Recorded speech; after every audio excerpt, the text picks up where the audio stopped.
ইফতার খাওয়ার পরে দেখেন যে রেস্ট করছি।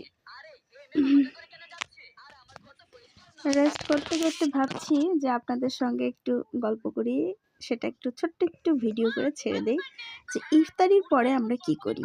ইফতারির পরে, ইফতার খাওয়ার পরে সবাই স্বাভাবিকভাবে নামাজ পড়ে।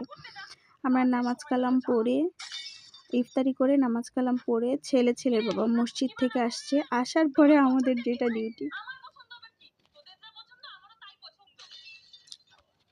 দেখেছেন?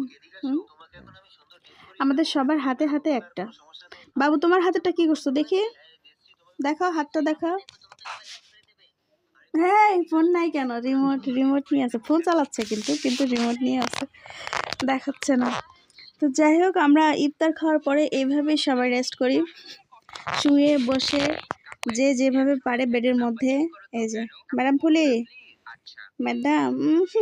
ম্যাডামের কি হাসি। তো আপনারা সবাই কি করেন অবশ্যই কমেন্ট বক্সে কমেন্ট করে আমাকে জানাবেন যে ইফতারির পরে কি করেন। আল্লাহ হাফেজ।